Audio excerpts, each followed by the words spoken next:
नमस्कार, आप सभी का स्वागत है यूथ अध्ययन के चैनल पे।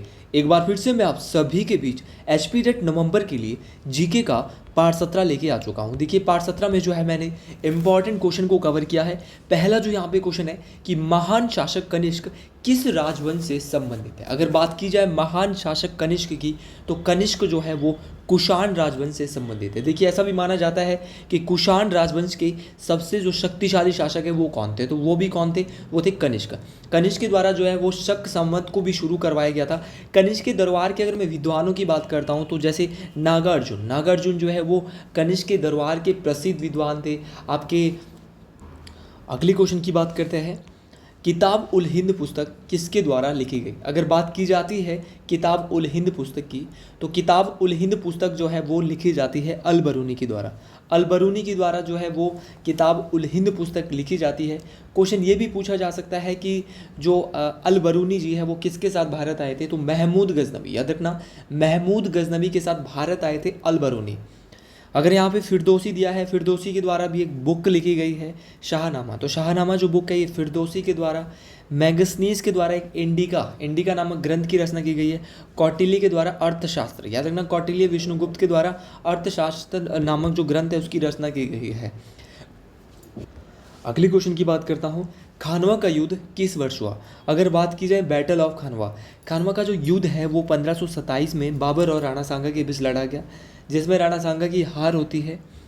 अगर बात की जाए बाबर के कुछ युद्धों की, क्योंकि बाबर ने ही भारत में मुगल सल्तनत की नींव रखी थी 1526 में। 1526 में जो है वो पानीपत का पहला युद्ध जो लड़ा गया वो लोधी वंश के अंतिम शासक इब्राहिम लोदी और बाबर के बीच लड़ा गया, जिसमें कि विजय जो होती है वो बाबर की होती है। इसके बाद ये 1527 में खानवा का युद्ध लड़ता है। 1528 में बाबर जो है वो चंदेरी का युद्ध लड़ता है। फिर 1529 में बाबर घाघरा का युद्ध लड़ता है और 1530 में जो है वो बाबर की मृत्यु हो जाती है। तो हर एक युद्ध आपने बाबर से रिलेटेड याद रखना है। यहाँ से मैं आपको एक सूचना और देना चाहता हूँ कि अगर आप किसी भी टेट की तैयारी हिमाचल प्रदेश के अंदर कर रहे हो, तो हमारे जो बैचेज है वो बहुत पहले शुरू हो चुके हैं। तो आप इन बैचेज से जुड़ने के लिए हमसे कांटेक्ट कर सकते हैं, जिसमें रिकॉर्डेड प्लस लाइव क्लासेस दोनों रहेगी जब तक आपका एग्ज़ाम रहेगा। उसके बाद भी आप 6 महीने तक ये वीडियोस देख सकते हैं अपने पास। आप किसी भी टेट की तैयारी कर रहे हो, आप हमसे ज़रूर जुड़े। 7876145409 हमारा कॉन्टैक्ट नंबर है। 499 इसकी पर मंथ जो है फ़ीस रहने वाली है। पूरे कोर्स की जो फ़ीस है वो 1500 रुपये है, जिसमें आपको हैंड रिटन नोट्स भी जो है कुछ बैचेज में मिल रहे हैं जहाँ पे हम प्रोवाइड करवा सकते हैं। यहाँ से कुछ युद्ध और भी पूछे जाते हैं, जैसे कि तराइन का युद्ध भी यहाँ से बहुत इंपॉर्टेंट है। तराइन का जो पहला युद्ध हुआ था वो मोहम्मद गौरी और पृथ्वीराज चौहान के बीच 1191 में हुआ था। पहले युद्ध में जीते थे पृथ्वीराज चौहान, लेकिन ठीक एक वर्ष बाद फिर से तराइन का दूसरा युद्ध होता है 1192 में, जिसमें जीत होती है मोहम्मद गौरी की, क्योंकि जयचंद उसकी सहायता करता है। लेकिन क्या होता है कि अब जयचंद पे भी अटैक किया जाता है मोहम्मद गौरी के द्वारा 1194 में। देखिए 1192 में तो जयचंद ने इसकी हेल्प की थी, लेकिन 1194 में फिर जो है वो अब जयचंद को भी उसका खामियाजा भुगतना पड़ता है और 1194 में होता है चंदेरी का युद्ध मोहम्मद गौरी और जयचंद के बीच। इस बार भी मोहम्मद गौरी जीत जाता है।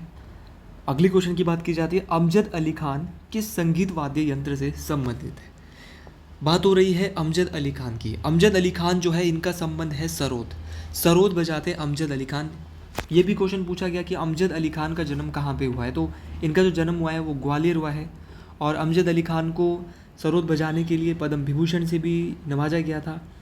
अली अकबर खान भी होते थे, वो भी सरोद ही बजाते थे, मोस्ट इम्पॉर्टेंट है वो। इसके अलावा जैसे कि तबला जो फेमस तबला वादक थे वो थे जाकिर हुसैन, जिसके लिए उनको पद्म भूषण जैसे पुरस्कार मिला है जाकिर हुसैन को। बांसुरी जो बजाते थे वो दो व्यक्ति बजाते थे, जिसको फ्लूट हम कहेंगे, हरि प्रसाद चौरसिया और पन्नालाल घोष। हरि प्रसाद चौरसिया और पन्नालाल घोष जो है वो दोनों के दोनों बांसुरी बजाते थे।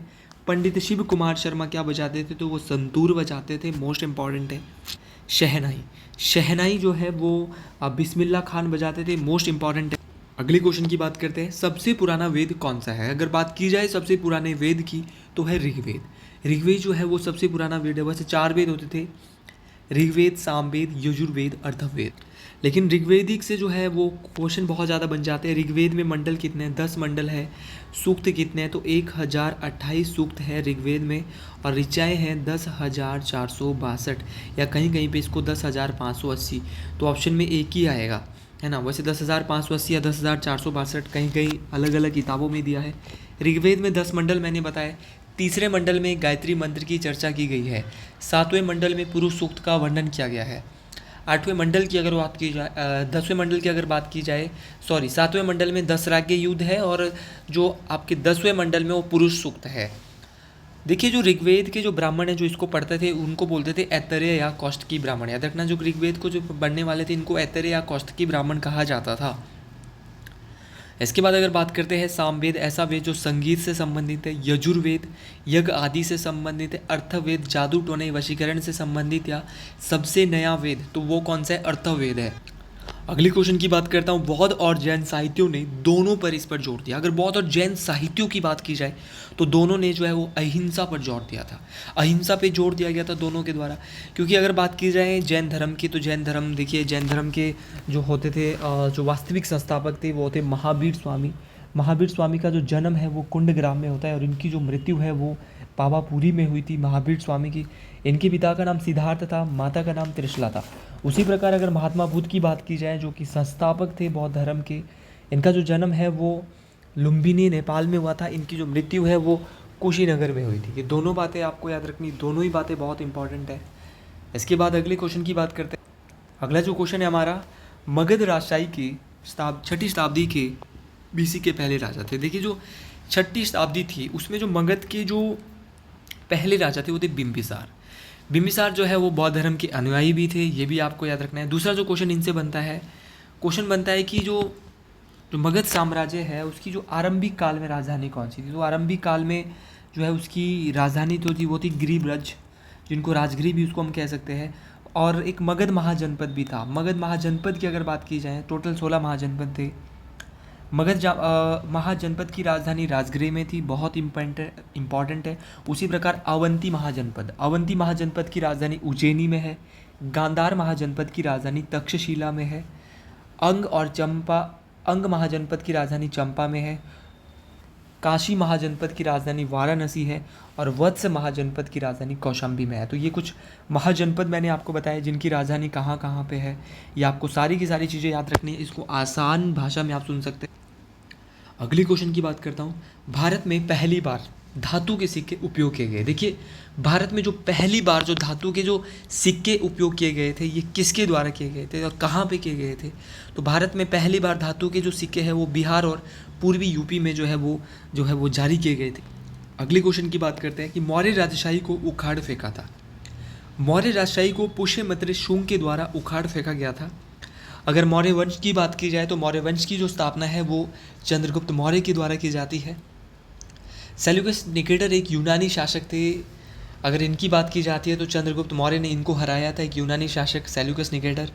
और अशोक भी एक मौर्य वंश के ही राजा थे। अशोक के द्वारा कलिंग पे 261 ईसा पूर्व में विजय प्राप्त की गई।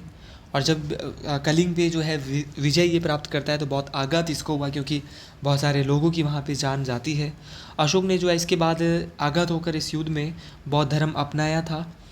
और महाराष्ट्र में अगर मैं बात करूँ इसने अपने अनुयायी भेजे, जैसे कि महाराष्ट्र में इसने भेजा था महान धर्म रक्षित को। श्रीलंका में बौद्ध धर्म के प्रचार के लिए इसने भेजा महेंद्र और संघमित्रा को। ये हर एक बात इंपॉर्टेंट है। हिमालय की ओर इसने भेजा मजिम को। और यवन जो भेजा इसने वो महारक्षित को भेजा। अशोक के कुछ शिलालेख भी है जिसमें से हम इंपॉर्टेंट शिलालेख की बात करेंगे। जो अशोक का जो पहला शिलालेख है वो बात करता है पशु बलि की निंदा की, बहुत इंपॉर्टेंट है। 11वां जो इसका शिलालेख है अशोक का वो बात करता है धम्म की नीति की। और 13वां जो शिलालेख बात करता है वो करता है कलिंग के युद्ध की।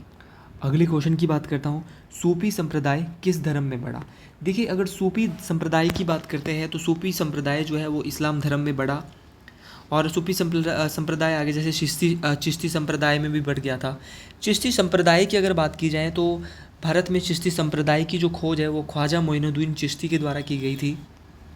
अगले क्वेश्चन की बात करता हूँ, काकतीय राजशाही की राजधानी थी। देखिए जो काकतीय राजशाही थी उसकी जो राजधानी थी वो थी वारंगल। कहाँ थी, वारंगल। क्वेश्चन कल के लिए ये भी आ सकता है कि जो ये काकतीय राजशाही थी इसकी स्थापना किसके द्वारा की गई। तो इसकी जो स्थापना है वो रुद्रदेवा प्रथम के द्वारा, किसके द्वारा, रुद्रदेवा प्रथम के द्वारा काकतीय राजशाही की स्थापना की गई थी। अगले क्वेश्चन की बात करते हैं, खानाबदोश मनुष्य ने डैश में अधिवास की शुरुआत की। अगर बात की जाए खानाबदोश मनुष्य की तो इनके द्वारा जो है वो नव प्रस्तर काल, भैया याद रखना, न्यूलिथिक एज में जो है वो अधिवास की शुरुआत की गई थी। देखिए स्टोन एज की अगर बात की जाए, स्टोन एज जो है वो 3 टाइप्स की थी। न्यूलिथिक, इसमें था आपका न्यूलिथिक, मेसोलिथिक और पैलोलिथिक, 3 टाइप्स की थी ये। न्यूलिथिक में जो है वो इंसान ने पशुओं को पालना शुरू कर दिया था, पत्थर के औजार बनाना शुरू कर दिया था, तो ये सारी चीज़ें हुई थी। बाकी आगे बात करते हैं, ऋग्वेदिक आर्यों के समय कौन से देवता की पूजा नहीं होती। देखिए आपने कहीं नहीं सुना होगा कि भगवान शिव की पूजा ऋग्वेदिक आर्य करते थे। देखिए इंद्र जो है ऋग्वेदिक आर्य का प्रमुख देवता था। ये आर्यों का नेता भी जो है इंद्र को कहा जाता था। अग्नि आपको पता है आग की देवती थी। मारुत बहुत इंपॉर्टेंट है, पूछा जाता है ऋग्वेदिक आर्यों का जो देवता था मारुत, वो किसका था। तो आंधी और तूफान का देवता था मारुत, ये भी आपको याद रखना है, मोस्ट इंपॉर्टेंट है। सरस्वती जो है वो ऋग्वेदिक आर्यों की देवी भी थी और पवित्र नदी भी थी, ये भी आपको याद रखना है। विद्या की देवी भी माना जाता था। और प्रजन्य जो है वो वर्षा का देवता था उस समय। अश्विन जो है वो चिकित्सा का देवता था और यम जो है वो मृत्यु का देवता था ऋग्वेदिक कार्यों का। तो ये कुछ इंपॉर्टेंट क्वेश्चन मैंने आपको बताए। अगली क्वेश्चन की बात करते हैं कि हमारे संविधान में न्यायिक पुनर्निरीक्षण की संकल्पना किस देश के संविधान से ली गई है। देखिए जो हमारा संविधान है, यहाँ पर जो जुडिशियल रिव्यू जो लिया गया है वो किस देश के कॉन्स्टिट्यूशन से लिया गया है, तो ये लिया गया है यूएसए से। यूएसए से जो है न्यायिक पुनर्निरीक्षण की जो है वो संकल्पना हमारे देश ने ली है। अगर मैं बात करूँ यूएसए की, यूनाइटेड स्टेट ऑफ अमेरिका से क्या क्या लिया है, तो फंडामेंटल राइट्स, मौलिक अधिकार जिनका जिक्र, जिनको मेग्ना कार्टा भी कहा जाता है, 12 से 35 इनके बारे में जिक्र होता है फंडामेंटल राइट्स का। 6 प्रकार के फंडामेंटल राइट्स प्रेजेंट टाइम में, वर्तमान में हमारे संविधान में है, ये भी यूएसए से लिए गए। प्रेसिडेंट की इम्पीचमेंट, प्रेसिडेंट का जो त्यागपत्र होता है उसको भी कहाँ से, इम्पीचमेंट होता है महाभियोग, प्रेसिडेंट पे, राष्ट्रपति पे महाभियोग, ये भी यूएसए से लिया है। और सिंगल सिटीजन जो ली है, एकल नागरिकता, वो ब्रिटिशर से ली है हमारे संविधान ने। और अगर मैं suspend of fundamental rights during emergency, देखिए जो आपके जो फंडामेंटल राइट्स है उनको भी सस्पेंड किया जा सकता है आपातकाल के दौरान, ये कहाँ से लिया है, जर्मनी से लिया है। और अगर संशोधन अमेंडमेंट की जो प्रक्रिया की अगर बात की जाए तो वो साउथ अफ्रीका के संविधान से ली गई है। अगले क्वेश्चन की बात करते हैं। अगला क्वेश्चन भी मोस्ट इंपॉर्टेंट है। भारतीय संविधान का कौन सा अनुच्छेद पंचायती राज संसाधनों के लिए प्रावधान करता है। देखिए जो पंचायती राज जो संस्थान है वहाँ पे जो है उन संस्थानों के लिए जो है कौन सा आर्टिकल है, तो है भैया आर्टिकल 40। अनुच्छेद 40 बोलता है ग्राम पंचायतों का गठन, और अनुच्छेद 36 से 51 किसके बारे में जिक्र करता है, ग्राम पंचायतों के बारे में तो नहीं, लेकिन DPSP directive principle of state policy के बारे में बात करता है, जिसमें ग्राम पंचायतों के गठन की बात होती है। आर्टिकल 40 में ग्राम पंचायतों के गठन की बात होती है। अगर डीपीएसपी के बारे में बात की जाए तो गांधीयन प्रिंसिपल इसमें आता है, जिसमें कि आर्टिकल 40 हो गया, 43 हो गया गांधीयन प्रिंसिपल में जो गांधीवादी सिद्धांत है, आर्टिकल 46 हो गया, 48 हो गया। और अगर 51 का ए ऑप्शन में दिया है, इसमें जो है मौलिक कर्तव्यों की बात की जाती है, ये आपको याद रखना है। और जो डीपीएसपी जो है director principle of state policy, Ireland से लिए गए। राज्य के नीति निर्देशक तत्व अनुच्छेद 36 से 51 कहाँ से लिए, आयरलैंड से।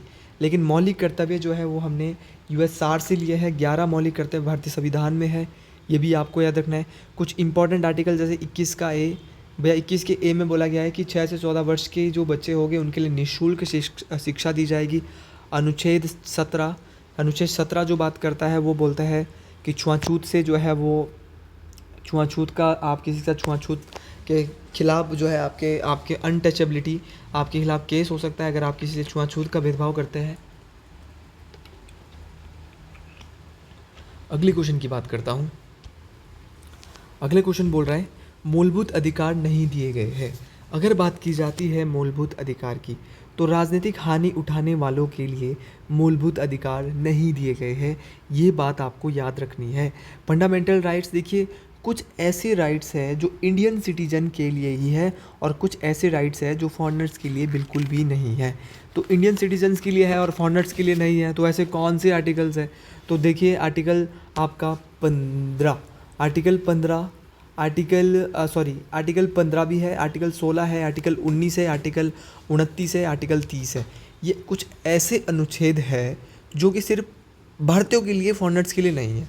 15 जो है वो है भेदभाव की मनाही है, धर्म जाति के खिलाफ आप किसी के साथ भेदभाव नहीं कर सकते। अनुच्छेद 16 बोलता है नौकरी में समानता, इक्वलिटी इन जॉब। अनुच्छेद 19 जो बोलता है प्रोटेक्शन टू फ्रीडम, याद रखना प्रोटेक्शन टू फ्रीडम जो है वो आर्टिकल 19 बात करता है।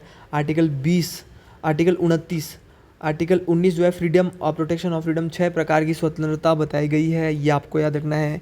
भाषण की स्वतंत्रता, अभिव्यक्ति की स्वतंत्रता और बहुत सारी इकट्ठे होने की स्वतंत्रता, तो ये बहुत सारी स्वतंत्रता यहाँ पे बताई गई है। आर्टिकल 29 में जो है वो 29 जो बात करता है वो करता है protection of script language of protection, और आर्टिकल जो 30 है वो बात करता है राइट टू माइनॉरिटीज। तो अगले क्वेश्चन की यहाँ से बात करते हैं, विशिष्ट संघ राज्य वित्तीय संबंधों पर भारत के राष्ट्रपति को अनुशंसाएं दी जाती है। देखिए जो विशिष्ट संघ राज्य वित्तीय संबंधों पर जो है वो भारत के राष्ट्रपति को किसके द्वारा जो है वो अनुशंसा दी जाती है, तो ये दी जाती है फाइनेंस कमीशन के द्वारा, वित्त आयोग के द्वारा। अगर मैं वित्त आयोग की बात करता हूँ तो वित्त आयोग का जिक्र किया जाता है आर्टिकल 280 में। वित्त आयोग एक किस प्रकार की बॉडी है, तो वित्त आयोग एक संवैधानिक निकाय है, भैया याद रखना है, कॉन्स्टिट्यूशनल बॉडी है। और वित्त आयोग का जो जिक्र है अनुच्छेद नंबर 280 में किया जाता है। वर्तमान में भारत की वित्त मंत्री कौन है, ये आप कमेंट बॉक्स में ज़रूर मेरे को बताएं, मोस्ट इंपॉर्टेंट है। अब कुछ हिमाचल के क्वेश्चन यहाँ पे आए हैं। भोजली त्यौहार हिमाचल प्रदेश के किस जिले में मनाया जाता है? भोजली त्यौहार की बात की जाती है तो ये चंबा में मनाया जाता है। भोजली त्यौहार तो चंबा में मनाया जाता है, लेकिन मिंजर मेला कहाँ मनाया जाता है, तो मिंजर मेला भी चंबा में मनाया जाता है। जो मिंजर मेला है वो चौगान मैदान चंबा में लगता है। सेकंड संडे ऑफ सावन मंथ से शुरू होके ये थर्ड संडे ऑफ सावन मंथ तक ये मेला चलता है। मणिमहेश जो यात्रा है वो भी कहाँ पे होती है, तो ये भी चंबा में ही मनाई जाती है। अगले क्वेश्चन की बात करते हैं, जापरो और सूही मेला। सूही मेला भी कहाँ पे होता है, ये भी चंबा में ही मनाया जाता है। जापरो और सूही मेले में महिला और जो बच्चे हैं उनको ही आना वर्जित है, उनका आना है, और जो पुरुष है उनका आना वर्जित है। जापरो लोक नृत्य हिमाचल प्रदेश के किस जिले में? अगर जापरो की बात करें तो जापरो जो है वो किन्नौर में लगता है जापरो नृत्य। और अगर जापरो की बात करें ये अगर यहाँ पे किन्नौर की ही बात करते हैं, किन्नौर में होता है जापरो नृत्य, वाक्यांग नृत्य, व्यांगछू नृत्य, जापरो नृत्य और कयांग। तो वाक्यांग, व्यांगछू, कयांग और जापरो ये सारे के सारे किन्नौर में होते हैं। याद रखना है कि 1960 में जो है किन्नौर हिमाचल प्रदेश का 6ठा जिला बनता है। ये चीज़ें आपको याद रखनी है मोस्ट इंपॉर्टेंट तरीके से। इसके अलावा लाहौल स्पीति के भी कुछ लोक नृत्य पूछे जाते हैं, जैसे सांद और साबू, ये लाहौल स्पीति के मोस्ट इंपॉर्टेंट नृत्य है। किन्नौर में एक नृत्य और होता है जिसको बोलते हैं राक्षस नृत्य। राक्षस नृत्य भी किन्नौर में होता है, ये भी आपको याद रखना है। इसके अलावा हमीरपुर में कोई खास नहीं है, सोलर में भी नहीं है, उन्ना में भी नहीं है। अगली क्वेश्चन की बात करते हैं, पहाड़ बेगाने नहीं होंगे। पहाड़ बेगाने नहीं होंगे ये पुस्तक किसने लिखी? तो पहाड़ बेगाने नहीं होंगे पुस्तक लिखी गई थी रिटन बाय शांता कुमार। शांता कुमार के द्वारा बुक लिखी गई है पहाड़ बेगाने नहीं होंगे। लाजो पुस्तक शांता कुमार ने लिखी है। राजनीति एक षड्यंत्र शांता कुमार ने लिखी है। मृग तृष्णा शांता कुमार ने लिखी है। धरती है बलिदान की शांता कुमार ने लिखी है। हिमालय पर लाल छाया किसके द्वारा लिखी गई है? शांता कुमार के द्वारा। तो शांता कुमार की सारी बुक से आप याद रखेंगे, मोस्ट इंपॉर्टेंट है, परीक्षाओं में बार बार पूछी जाती है। डॉक्टर वाई एस परमार की अगर बात करता हूँ तो ये हिमाचल प्रदेश के पहले मुख्यमंत्री थे, 4 बार मुख्यमंत्री बने। इनके द्वारा एक बुक लिखी जाती है पॉलेंड्री इन हिमालयाज। इसके बाद देवराज शर्मा की बात करता हूँ तो इनके द्वारा एक बुक लिखी जाती है, ऑप्शन में है देवराज शर्मा, तो इनके द्वारा बुक लिखी जाती है हिमाचल प्रदेश अतीत वर्तमान भविष्य एक झलक। ये भी मोस्ट इंपॉर्टेंट बुक है, ये इनके द्वारा लिखी जाती है। DN मंजूमदार के द्वारा बुक जो लिखी जाती है, देखिए शांता कुमार ने लिखी थी पॉलेंड्री इन हिमालय, लेकिन हिमालयन पॉलेंड्री जो लिखते हैं वो लिखते हैं कौन? DN मंजूमदार। तो DN मंजूमदार की बुक आपको पता चल गई। किस वर्ष Pathankot Jogindernagar narrow gauge railway line का निर्माण किया गया? देखिए जो पठानकोट रेलवे जो जोगिंदरनगर जो रेलवे लाइन है इसका निर्माण 1926 में किया गया है। 113 किलोमीटर ये लंबी है। कालका शिमला रेलवे लाइन कितनी लंबी है? वो तो 96.5 किलोमीटर लंबी है। लेकिन जो हमारी पठानकोट रेलवे लाइन है वो 1926 में इसका निर्माण करवाया जाता है। क्यों इसका निर्माण करवाया जाता है? तो हिमाचल प्रदेश की सबसे पुरानी जो एक जल विद्युत परियोजना है जिसका नाम है शानल जल विद्युत परियोजना, इसके लिए जो है वो ये जो परियोजना बन रही थी इसकी वजह से ही जो है इस रेलवे लाइन का निर्माण किया गया था। ये हिमाचल की सबसे पुरानी परियोजना है और इस पे नियंत्रण पंजाब सरकार का था, लेकिन अब उसकी लीज ख़त्म हो गई है। तो सुप्रीम कोर्ट ने जवाब मांगा है पंजाब से कि अब लीज ख़त्म हो गई है तो आपका कोई अधिकार नहीं है इस पर। तो इसके बाद बात करते हैं, तो इसके लिए जो ये बन रही थी ये शानल परियोजना, इसके लिए मेटेरियल लाने के लिए ये पठानकोट जोगिंदरनगर, पठानकोट तक तो पहले थी लेकिन जोगिंदरनगर लाने के लिए उसके बाद इसका निर्माण हुआ था। अगली क्वेश्चन की बात करते हैं कि सिरमौर जिले में सीमेंट कॉरपोरेशन ऑफ इंडिया द्वारा स्थापित फैक्ट्री किस स्थान पर है? तो अगर बात की जाए तो ये कहाँ पर है, तो ये देखिए राजगढ़ नहीं है, नाहन नहीं है, शिलाई नहीं है, कहाँ पे है? राजबन। राजबन में जो है वो अगर बात की जाती है वो है हिमाचल प्रदेश की सबसे पुरानी फैक्ट्री जिसका नाम है सीसीआई। क्या नाम है? सीसीआई। सीसीआई भैया राजबन में है, ये आपको याद रखना है। राजबन की जो सीसीआई फैक्ट्री है ये सीमेंट की फैक्ट्री, इसकी जो स्थापना है वो 1980 में की गई थी। हिमाचल प्रदेश में और भी सीमेंट के कुछ प्लांट है, जैसे कि हिमाचल प्रदेश सीमेंट बरमाणा प्लांट, वो कहाँ पे है? वो हिमाचल प्रदेश में दादला घाट, ये भी सोलन में है, और ये भी शिमला में ही है, सॉरी सोलन में ही है, सीमेंट का प्लान है ये भी। उसके अलावा अगर सिरमौर ज़िले की ही बात हो ही रही है तो देखिए राजगढ़ को जो है वो एशिया का पीच बाउल कहा जाता है। यहाँ पे आड़ू पाए जाते हैं सबसे ज़्यादा। अदरक का सबसे अधिक उत्पादन हिमाचल में कहीं होता है तो वो सिरमौर में होता है। महिमा लाइब्रेरी हिमाचल की सबसे पुरानी लाइब्रेरी राजा अमर प्रकाश के द्वारा अपनी बेटी महिमा के द्वारा के लिए बनाई गई थी, महिमा के लिए। और इसके अलावा लिंटन मेमोरियल जिसको राजा शमशेर प्रकाश के द्वारा लॉर्ड लिंटन के लिए बनाया गया था। इसके अलावा अंतिम राजा सिरमौर के थे राजेंद्र प्रसाद। राजा राजेंद्र प्रसाद अंतिम राजा थे। पजौदा आंदोलन इन्हीं के शासनकाल में हुआ था 1942 में। तो अगर आपको ये वीडियो अच्छी लगी है तो आप कमेंट बॉक्स में ज़रूर लिखें हर हर महादेव, हर हर महादेव का कमेंट ज़रूर आना चाहिए। और अगर आप हमारे बैच से जुड़ना चाहते हैं तो ज़रूर, अगर आप इंटरेस्टेड है तो ज़रूर जुड़े। 500 रुपये इसकी फ़ीस है। फाइनेंशियल आपको कोई दिक्कत है तो आप मुझसे उसके बारे में भी बात कर सकते हैं, मैं उसके लिए भी आपके साथ खड़ा हूँ। जय हिंद, जय हिमाचल प्रदेश, हर हर महादेव। मैं फ्री भी पढ़ाने के लिए तैयार हूँ, क्योंकि भैया 499 रिकॉर्डेड लाइव क्लासेस कुछ नहीं होता है, मैं आपको बार बार बता रहा हूँ। तो अगर आपको फाइनेंशियल दिक्कत है तो मैं आपको फ्री पढ़ाने के लिए तैयार हूँ, लेकिन वो उसके पीछे आपके पास ठोस रीज़न होना चाहिए। जय हिंद, जय हिमाचल प्रदेश, हर हर महादेव।